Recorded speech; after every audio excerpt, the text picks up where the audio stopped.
They say the lone wolf dies, but the pack survives. Maybe, but there have always been hermits, trappers, mountain men, solitary souls who found their strength in silence. You're listening to The Watcher, and tonight we talk about walking alone. Not everyone has the luxury of community in these broken days. Some by circumstance, some by choice. Some of you are listening from isolated cabins, forgotten fire towers, remote farmsteads. Tonight's words are for you. In my living days, a man often stood alone against the wilderness. No cell phones, no rescue services. No one is coming if you were called out. Just you, your wits, and what your hands could make. The old ways weren't just skills. They were a mindset, a relationship with yourself and the land that modern folk had forgotten, until necessity remembered it for them. First truth. Self-reliance starts in the mind before their hands. The old-timers called it gumption. That quiet certainty that you'll solve whatever problem comes. Not from pride, but from having solved 100 problems before. The collapse didn't create weakness, it exposed it.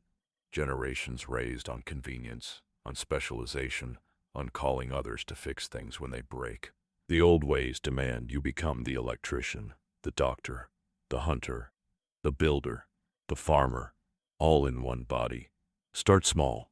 Every traditional skill mastered becomes a stone in your foundation. Learn one thing completely rather than 10 things poorly. Can you start a fire in driving rain with damp wood? Can you read the weather in the clouds and birds? Can you stitch a clean wound, preserve meat without refrigeration, track game through forest, find north without a compass? These aren't hobbies anymore. They are the difference between life and death when you stand alone. Second truth. The old ways teach patience. Modern life was instant. Everything needed to be now. But nature doesn't hurry, and neither did the old ways. It takes seasons to tan hides properly, months to smoke meat that won't spoil, weeks to craft tools that last generations, days to track an animal to its patterns, hours to coax a spark into flame and dampness.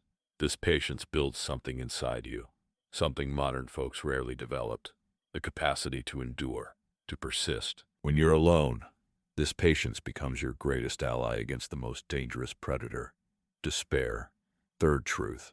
Mastering the old ways connects you to a lineage that's larger than any community. Every time you successfully brain tan a hide, you join hands with 10,000 years of ancestors who did the same. Every time you read the stars for direction, you navigate with the same lights that guided countless solitary travelers before you. You're never truly alone when you practice the old ways. The knowledge itself is a kind of companionship, wisdom distilled through generations of trial and error, passed to you across centuries.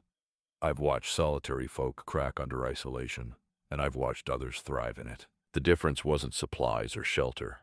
It was whether they could find meaning in the work of their hands, pride in self-sufficiency, joy in the small victories against entropy. Fourth, truth. The old ways build redundancy. Modern systems were efficient but fragile. Once a link broke, the chain collapsed. The traditional approaches seem inefficient by comparison. Multiple ways to start fire, multiple ways to find food, multiple ways to secure shelter. This redundancy becomes your safety net when alone. If your snares fail, your fishing succeeds. If your bow breaks, your snares work. If your tinder is wet, your char cloth is dry. The old-timers never relied on a single system. Fifth truth. The old ways shaped the body. Not like your before times gymnasiums with their mirrors and machines. This is functional strength, built through work. Hands toughened by use, back strengthened by load, legs hardened by distance. I've watched soft-bodied folk transformed after months of living by traditional means. Something changes in how they move, how they hold themselves. A quiet confidence that comes from knowing exactly what your body can endure and accomplish. When you're alone, your body is your only constant companion. The old ways forge it into something stronger, something resilient. Final truth, and perhaps most important, the old ways teach you to listen again.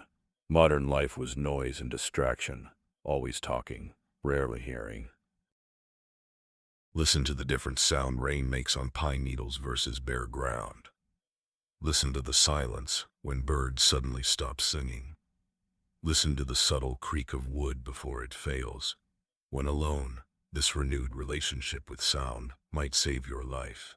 But more than that, It will save your mind. Solitude becomes unbearable when you fear the quiet.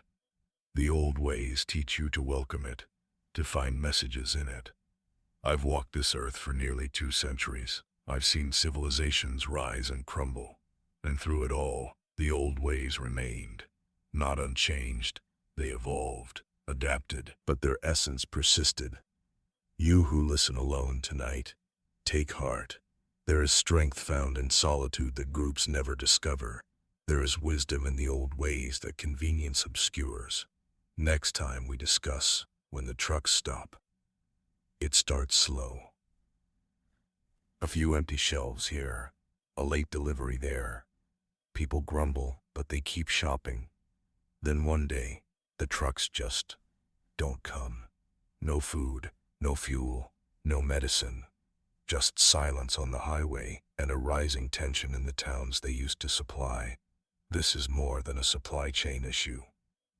It's the unraveling of the system we've depended on for everything. And when the trucks stop coming, the real test begins.